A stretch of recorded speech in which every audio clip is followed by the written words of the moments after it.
السلام علیکم ورحمۃ اللہ وبرکاتہ۔ ناظرین کرام، آپ دیکھ رہی ہیں پیس ٹی وی اردو پر ایک نہایت ہی پرفکٹ پروگرام اصلاح عقیدہ۔ اس پروگرام کو ہم نے سوالاً جواباً آپ کے سامنے رکھا ہے تاکہ بہت آسانی کے ساتھ سمجھ آئے۔ انسان کے عقیدے کے ساتھ انسان کا بہت گہرا تعلق ہے، اس کی ایمانیات اور روحانیات کا۔ ہماری رہنمائی فرما رہے ہیں ابو انشاء قاری خلیل الرحمن جاوید حافظہ اللہ۔ قاری صاحب، آپ کا بہت بہت شکریہ۔ بارک اللہ، آپ کا بھی شکریہ۔ بارک اللہ۔ قاری صاحب، آج کے پروگرام میں میرا آپ سے پہلا سوال یہ ہے کہ کیا اللہ کی طرف وجود کی نسبت کی جا سکتی ہے؟ اگر تو آپ کے سوال کی مراد اور منشا جو میں سمجھا ہوں وہ اگر یہ ہے کہ اللہ رب العالمین کے ہاتھ تسلیم کرنا، اللہ رب العالمین کے قدم تسلیم کرنا، اگر تو اس طرح مراد ہے تو پھر نبی کریم صلی اللہ علیہ وسلم نے اس کی صراحت بیان فرما دی۔ اس کے لیے مسئلہ یہ ہے کہ اللہ رب العالمین نے خود یا نبی کریم صلی اللہ علیہ وسلم نے اللہ رب العالمین کے ذات کے حوالے سے جتنی بات بتا دی ہے اس کو منوان اتنا ہی تسلیم کیا جائے اور اسی پر ایمان رکھا جائے، اس کی کیفیات کو، اس کی حیات کو وہ بحث نہ کی جائے اور وہ معاملہ اللہ پر چھوڑا جائے۔ اللہ تبارک و تعالیٰ نے خود اپنے لیے ہاتھ کے لفظ کا استعمال کیا، جیسے فرمایا ید اللہ فوق ایدیہم، اللہ رب العالمین کا ہاتھ ہے ان۔ اب یہ ہم ایمان رکھیں گے کہ اللہ کا ہاتھ ہے، لیکن اگر کوئی شخص یہ سوال کرے کہ وہ ہاتھ کیسا ہے، اس کیفیت کو نہ کوئی بتا سکتا ہے، نہ کوئی بیان کر سکتا ہے اور نہ کوئی جان سکتا ہے، وہ ویسا ہے جیسے اللہ کو اچھا لگتا ہے، جیسے اس کے شایان نشان ہے، جیسے اس کے شایان نشان ہے، اس کو اچھا لگتا ہے ویسا ہے۔ اس کیفیت کو ہم بیان نہیں کر سکتے۔ اسی طرح اللہ کے نبی صلی اللہ علیہ وسلم نے فرمایا کہ اللہ رب العالمین کے دونوں ہاتھ داہنے ہیں، دونوں ہاتھ داہنے ہیں، دونوں ہاتھ داہنے ہیں۔ اب ہمیں اس بات پر بھی ایمان رکھنا ہے۔ اسی طرح نبی کریم صلی اللہ علیہ وسلم نے فرمایا کہ جب دوزخ کو اللہ رب العالمین دہکائے گا اور اس کے اندر دوزخی ڈل جائیں گے تو اللہ رب العالمین دوزخ سے ایک سوال کرے گا۔ وہ سوال یہ کرے گا کہ حلم تلأت، اور یہ قرآن مجید میں آتا ہے۔ اللہ پوچھے گا دوزخ سے کیا تو بھر گئی ہے؟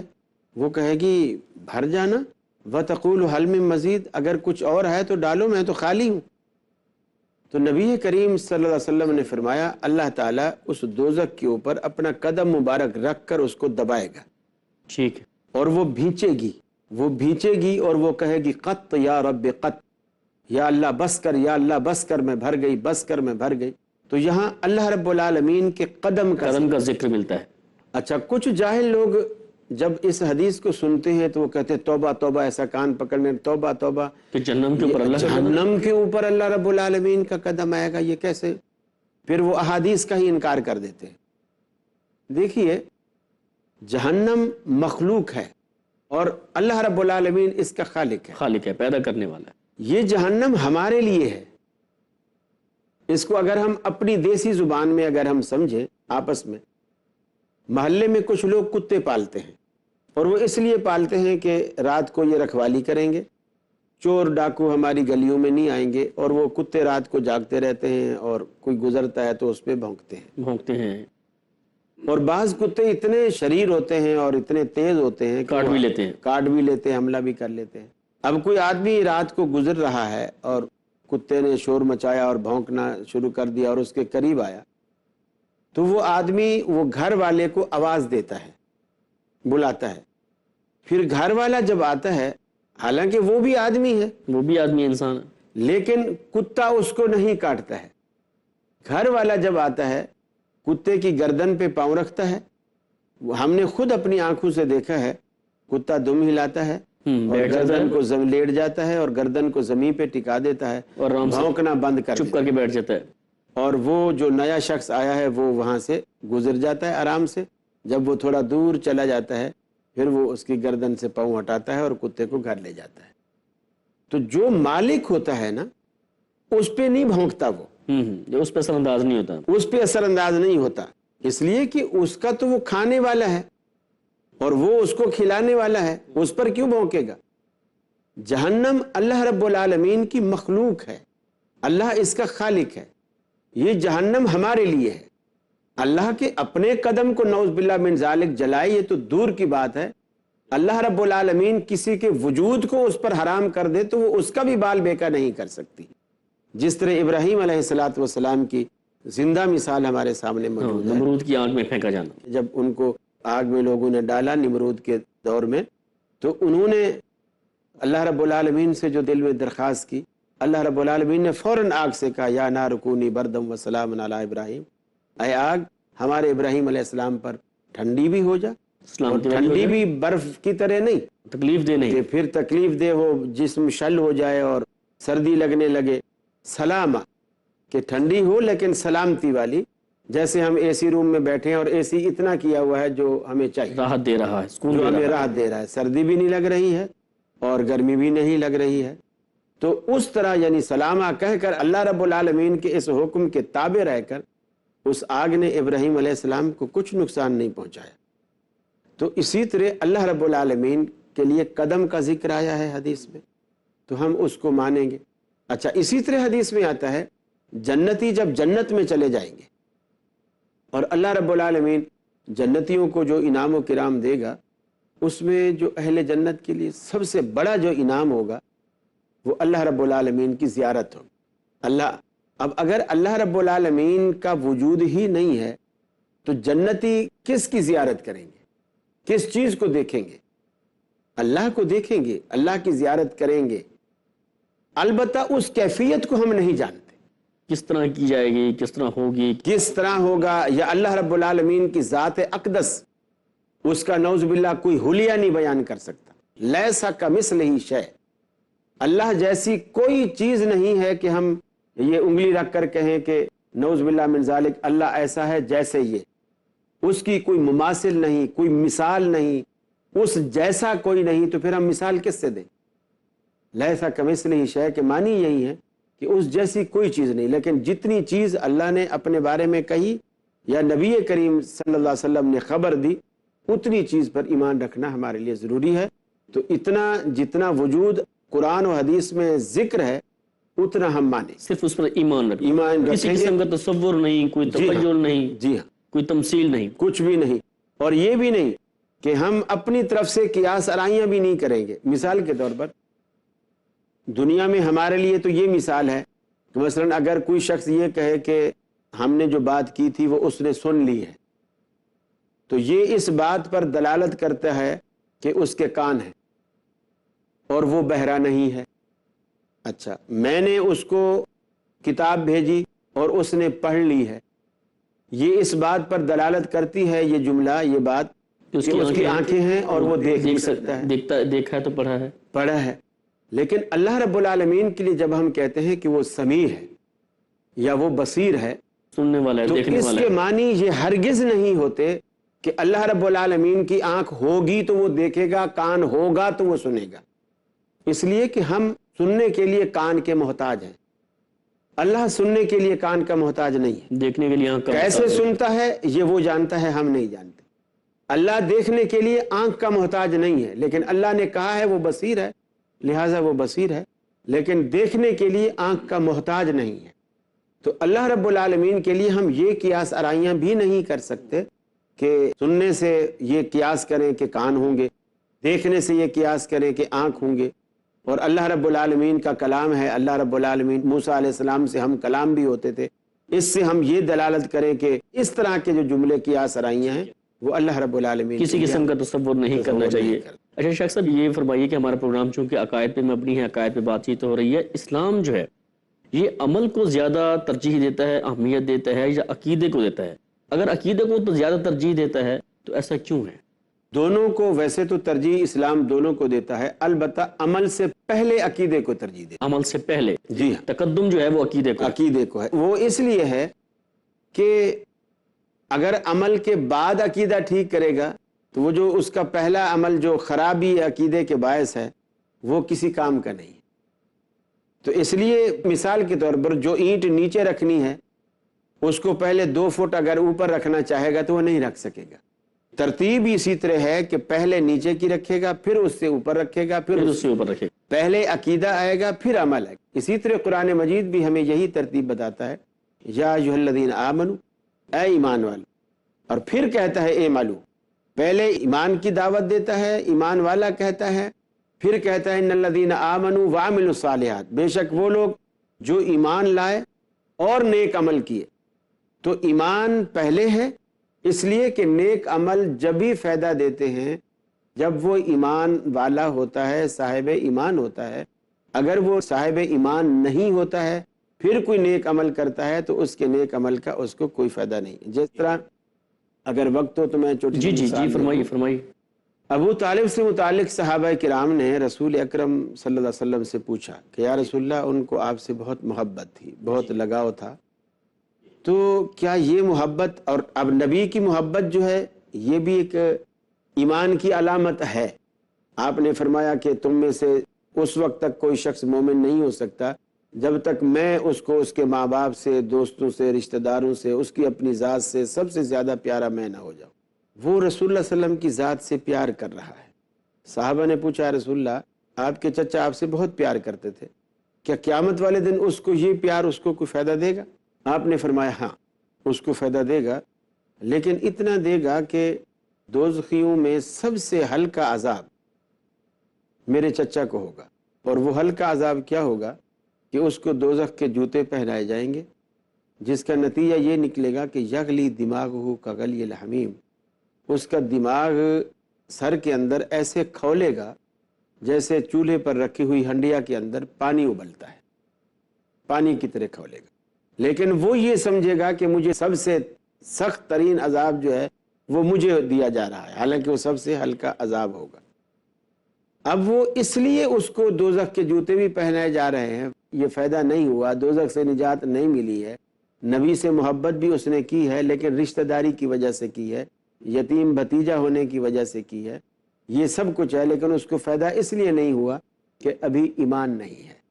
تو عمل کا فائدہ جو، ہاں اگر ایمان ہوتا اور ایمان کے بعد یہ محبت ہوتی تو سبحان اللہ، پھر کیا کہنے۔ سیدنا حمزہ سید الشہداء جو ہیں، ان کو دیکھو وہ بھی چچا ہے اور ایمان ہے، اور ایمان کے ساتھ پھر محبت ہے، تو اس محبت نے انہیں کہاں سے کہاں تک پہنچا دیا۔ اچھا دوستو، یہ بتائیے کہ دیکھیے اللہ سبحانہ و تعالیٰ کی ذات جو ہے وہ قادر مطلق ہے، ہر چیز پہ قادر ہے اور سب کچھ کرنے پہ قادر ہے۔ یہ کائنات کا جو نظام ہے، یہ جو چل رہا ہے، اس کو چلانے میں فرشتوں کا جو کردار ہے، فرشتوں سے کام کیوں لیا جاتا ہے؟ اسی طرح انبیاء کی بعثت کیوں کی جاتی ہے جبکہ وہ ہر چیز پہ قادر ہے؟ وہ خود اگر اپنا حکم دے تو یہ سارے کام خود بھی ہو سکتے ہیں۔ بلکہ اس سے بھی اگر ہم پیچھے چلے جاتے کہ اللہ رب العالمین نے دنیا ہی کیوں بنائی، وہ ایسے ہی کسی کو جنت میں ڈال دیتا، کسی کو دوزخ میں ڈال دیتا، وہ تو سب کر سکتا تھا۔ اس سے بھی اگر ہم پیچھے جا کے سوال کریں تو یہ بنیادی سوال بلکہ یہ اٹھتا تھا کہ اللہ رب العالمین نے دنیا ہی کیوں بنائی۔ دیکھیے، اگر اللہ تعالیٰ سب کچھ اپنے حکم کن سے کرتا نا، ہم کبھی مطمئن نہیں ہوتے۔ جس کو مثال کے طور پر اللہ حکم کن سے جنت میں ڈال دیتا، وہ تو چلو خوش ہوتا کہ یار اللہ کا بڑا احسان ہے، میں نے کیا کچھ بھی نہیں اور مفت میں جنت مل گئی اور مفت میں حوریں بھی مل گئی ہیں۔ لیکن جس کو اللہ تعالیٰ دوزخ میں ڈالتا تو وہ کہتا ہے اللہ نے میرے ساتھ انصاف نہیں کیا۔ اس کے ذہن میں یہی بات رہتی کہ دیکھو اس نے بھی کچھ نہیں کیا، میں نے بھی کچھ نہیں کیا، جیسے اس نے نیکی کوئی نہیں کی، میں نے گناہ کچھ نہیں میں کیا، نے بھی تو گناہ اس کو کوئی نہیں جنت میں ڈال دیا، مجھے اس کو دوزخ میں جنت ڈال میں دیا۔ ڈالا، مجھے دوزخ میں ڈالا، یہ تو کوئی انصاف نہیں ہے۔ تو ہمارا دل مطمئن نہیں ہوتا۔ ہمیں مطمئن کرنے کے لیے دنیا بسائی، دنیا بسانے کے بعد پھر انبیاء کا ایک سلسلہ بھیجا تاکہ ہمارے پاس یہ بھی عذر نہ رہے، یا اللہ دنیا میں تو ٹھیک ہے تو نے بھیجا تھا، لیکن ہمیں پتہ ہی نہیں لیکن ہمیں پتہ ہی نہیں تھا، ہمیں کسی نے بتایا ہی نہیں تھا کیا درست ہے، کیا غلط ہے، کیا حق کیا صحیح ہے غلط کیا کیا غلط ہے، تو کس سے راضی ہوتا ہے، کس کس چیز سے ناراض ہوتا ہے، حلال ہے۔ کیا ہے، حرام کیا ہے۔ تو انبیاء نے آ کر کے ہماری وہ صحیح رہنمائی کی، جنت کا راستہ بتایا، دوزخ کا راستہ بتایا۔ اور پھر قرآن میں اللہ نے اس بات کو یوں کہا کہ وَهَدَيْنَاهُ النَّجْدَيْنِ، ہم نے انسان کو دونوں راستے بتلا دیے، اور پھر یہ بھی کہا کہ اِنَّا هَدَيْنَاهُ السَّبِيلَ اِمَّا شَاكِرًا وَإِمَّا كَفُورًا، ہم نے انسان کو دونوں راستے بتلا دیے، چاہے شکر کرے چاہے کفر کرے، یعنی فرما برداری کے راستے پر آ کر چاہے تو وہ ہماری بات مانتے ہوئے جنت کی راہ پر چل نکلے، یہ شکر گزاری کا راستہ ہے، اور چاہے تو ناشکری کر کے دوزخ کی راہ پر چل نکلے، وہ ہماری نافرمانی کا راستہ ہے۔ لیکن یہ ہم نے اس کو اختیار دے دیا بتلانے کے بعد، اور بتلایا کیسے؟ انبیاء کے ذریعے۔ پھر دوسری بات یہ ہے کہ اللہ رب العالمین اگر کسی سے کام لیتا ہے تو اس کے یہ معنی ہرگز نہیں سمجھے جانے چاہیے کہ نعوذ باللہ اللہ رب العالمین کچھ کر نہیں سکتا تھا اس لیے اس نے اپنے نوکر چاکر لگا رکھے ہیں، ایسا نہیں ہے۔ جیسے ایک فقیر آیا ہے، اس نے آپ سے کوئی سوال کیا ہے، فقیر کا سوال آپ کے سامنے آیا اور آپ نے اپنے بیٹے کو 50 روپے دیے اور کہا کہ بیٹا اس کو دے دو۔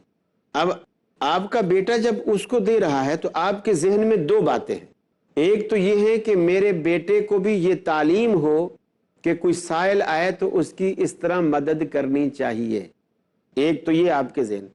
دوسرا یہ کہ مجھے جو 50 روپے دینے کا ثواب ملے گا، میرا بیٹا مجھ سے لے جا کر اس کو دے گا تو میرے بیٹے کو بھی ثواب ملے۔ تو اللہ رب العالمین بعض دفعہ کسی کو عزت دینے کے لیے، کسی کو فائدہ پہنچانے کے لیے، اب یہ جتنے فرشتے ہیں اللہ رب العالمین کی ایسی مخلوق ہے، ان کو عبادت میں، فرما برداری میں ایسا مزہ آتا ہے۔ کوئی فرشتے ہیں جو سجدے میں پڑے ہوئے ہیں، کوئی ہیں جو رکوع میں پڑے ہوئے ہیں، کوئی قیام میں کھڑے ہوئے ہیں، اور اتنی تعداد ہے فرشتوں کی، جو آپ نے فرمایا بیت المعمور پہ جو فرشتوں کا قبلہ ہے، وہاں جو یہ طواف کرنے آتے ہیں، 70,000 فرشتہ روزانہ طواف کرتا ہے، اور جو ایک مرتبہ طواف کر کے جاتا ہے دوبارہ اس کی زندگی بھر کبھی باری نہیں آتی۔ اب اس سے اندازہ لگائیں کہ فرشتوں کی تعداد کس قدر ہے۔ حتیٰ کہ یہ تو اور بھی بڑی بات ہے کہ اللہ رب العالمین کا جو عرش ہے، اس کے عرش کے جو 4 پائے ہیں اسے فرشتوں نے تھام رکھا ہے۔ اب ذہن اگر اس طرح آدمی دوڑائے تو اللہ رب العالمین کو کیا، اب آسمان بھی تو ہے، بغیر پائے کے کھڑا ہے، بغیر ستونوں کے کھڑا ہے، لیکن وہ فرشتے کتنے مقرب اور کتنے مقدس ہوں گے، اور اللہ نے ان کو کتنی عزت دے رکھی ہوگی، جن کو اللہ نے یہ شرف بخشا ہے کہ وہ اللہ کے، جیسے فرض کر لیجئے رسول اکرم صلی اللہ علیہ وسلم اگر یہاں موجود ہوتے اور ہم اس دور میں ہوتے تو ہم رسول اللہ صلی اللہ علیہ وسلم نے اگر جوتی پہننی ہے اور وہ کہیں رکھی ہوئی ہے، ہم بھاگ کر جاتے اور جوتی اٹھا کر آپ صلی اللہ علیہ وسلم کے سامنے رکھتے، اور ہمیں دل میں کتنی خوشی محسوس ہوتی کہ ہم نے آپ کی ایک خدمت کی، ہم آپ کے لیے وضو کا پانی لاتے، ہمیں کتنی دل میں خوشی محسوس ہوتی۔ تو جب کوئی شخص خود کام کر سکتا ہے اور وہ کسی کو اس کا موقع دے رہا ہے تو وہ اس کے لیے سعادت مندی کی بات ہے۔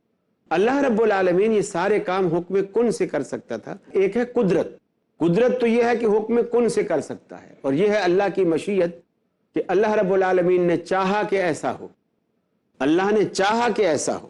ایک ہے اللہ رب العالمین چوری کو حرام کرتا ہے، اور ایک یہ ہے کہ وہ چاہتا ہے کہ چور چوری نہ کرے، نیک بنے اور یہ گناہ کی طرف نہ جائے، لیکن اس کو پھر اس نے اختیار بھی دے رکھا ہے، اختیار بھی اللہ نے دیا ہے چوری کرنے کا، لیکن یہ بھی وہ ناپسند کرتا ہے کہ یہ چوری کرے۔ تو اس طرح اللہ رب العالمین کی یہ مشیت تھی کہ وہ یہ کام اپنے فرشتوں سے لے، لیکن یہ اس کی اپنی حکمت ہے۔ جی علی، یہ بتائیے کہ یہ کہا جاتا ہے نا کہ مثلا غیر اللہ سے مدد مانگنا شرک ہے، ہم اپنے روزمرہ کے کاموں میں بسا اوقات تنگ دستی ہوتی ہے، کوئی تنگی ہوتی ہے، کوئی ایسے وجہ بن جاتی ہے تو ہم بھی دوسروں سے مدد مانگتے ہیں، کیا یہ بھی شرک کے زمرے میں آئے گا؟ بڑا اہم سوال کیا آپ نے، اور معاشرے کی دکھتی رگ پہ ہاتھ رکھا آپ نے، اللہ آپ کو جزائے خیر دے۔ میں اصلاح طلب۔ جزاکم اللہ، اکرمکم اللہ۔ اصل بات یہ ہے کہ ہم جو غیر اللہ سے مدد مانگتے ہیں، ہم بھی زندہ ہیں، وہ بھی زندہ ہے، ہماری وہ آواز سن رہا ہے اور اس کے ہاتھ پاؤں کام کر رہے ہیں، اور ہم کسی سے کہتے ہیں یار گٹھلی اٹھ نہیں رہی، میرے ساتھ مل کے گٹھلی اٹھوا دے، میرے سر پہ رکھوا دے، یا میں کہیں اونچی جگہ کھڑا ہوا ہوں، سیڑھی پہ چڑھا ہوا ہوں، میں کوئی پلاس سے کوئی کام کر رہا ہوں، وہ میرے ہاتھ سے گر گیا، بجائے اس کے کہ میں اتروں میں کسی کھڑے ہوئے شخص سے کہتا ہوں یار مجھے یہ پلاس اٹھا دے، وہ مجھے اٹھا دے۔ یہ ہیلپ جو ہے اس میں شرک اس لیے نہیں آتا ہے کہ وہ بھی زندہ ہے، میں بھی زندہ ہوں، اور اس کے ہاتھ پاؤں سلامت ہے اور وہ ایسا کر سکتا ہے۔ یہ مدد ہے تحت الاسباب، تحت الاسباب، جی ہاں۔ اور وہ مدد جو غیر اللہ کی مدد جو شرک میں آتی ہے وہ فوق الاسباب ہے۔ مثلا میں یہاں سے بیٹھے ہوئے، اب میں دبئی میں بیٹھا ہوں اور یہاں سے میں بغداد والے کو جو ہے آواز لگاتا ہوں، بغداد والے کو آواز لگاتا ہوں اور ان سے کہتا ہوں پیر عبد القادر جیلانی میرا یہ کام کر دے۔ اب اس میں دو قباحتیں آئیں گی۔ ایک قباحت یہ آئے گی جس پر ابھی ہماری بحث پچھلی نشستوں میں گزر چکی ہے کہ مرنے والا فوت ہو جاتا ہے۔ اس میں ایک قباحت تو یہ آئے گی کہ وہ پہلے یہ عقیدہ رکھے گا کہ یہ مرا نہیں ہے، جو قرآن و سنت کے خلاف ہے، پھر یہ عقیدہ رکھے گا بغیر ٹیلی فون کے، بغیر وائرلیس کے، بغیر موبائل کے، بغیر کسی ذریعے کے وہ میری فریاد کو وہیں سے سن رہا ہے۔ اور یہ سننا فوق الاسباب سننا اللہ کا خاصہ ہے۔ اللہ رب العالمین اسباب کا، وسائل کا، ذرائع کا، فاصلوں کا محتاج نہیں ہے۔ اس کو جنگل میں ایک پہاڑ کی غار کے اندر رات کی تاریکی میں ایک چھوٹی سی چیونٹی بھی اگر چت لیٹ کر اپنے ننھے منھے ہاتھ اوپر کر کے اللہ کو پکار رہی ہے تو رب العالمین عرش معلیٰ پر اس کی پکار سے غافل نہیں ہے، وہیں سے اس کو دیکھ بھی رہا ہے اور وہیں سے اس کی پکار کو سن بھی رہا ہے۔ تو یہ جو فوق الاسباب سننا، جاننا، دیکھنا، یہ اللہ کا خاصہ ہے۔ تو یہ اس طرح مرے ہوئے سے مدد مانگنا، ان کو ہم شرک اس لیے کہتے ہیں کہ یہ فوق الاسباب ہے، اور فوق الاسباب سننا، سمجھنا اور ماننا اور کرنا یہ اللہ رب العالمین کا خاصہ ہے، اور اللہ کا خاصہ بندوں میں تقسیم کرنا یہ شرک کے دائرے میں ہے۔ جی، جزاک اللہ خیر، بارک اللہ۔ ناظرین، ہمارے آج کا پروگرام کا وقت جو ہے وہ مکمل ہو چکا ہے، ختم ہو چکا ہے۔ ہماری یہ سیریز جاری ہے اصلاح عقیدہ کی۔ اصلاح عقیدہ ایک بہت ہی قیمتی اور بہت ہی غور طلب ایک پروگرام ہے، آپ اس کو ضرور دیکھا کریں، اس کو ملاحظہ کیا کریں۔ اس میں کافی ساری آپ معاشرے میں چیزیں دیکھتے ہیں جو بگاڑ دیکھتے ہیں، اپنے عقائد میں، اپنے معاملات میں، ایسے سارے رواج ہیں جو ہمارے عقیدے کا حصہ بن چکے ہیں، اور ہم سمجھتے ہیں کہ یہ ہمارے دین کا یا ہمارے مذہب کا یہ حصہ ہے، حالانکہ ایسا ہرگز نہیں ہوتا۔ ملیں گے اگلے پروگرام میں۔ جعفر طیار کو اجازت دیجیے۔ السلام علیکم ورحمۃ اللہ وبرکاتہ۔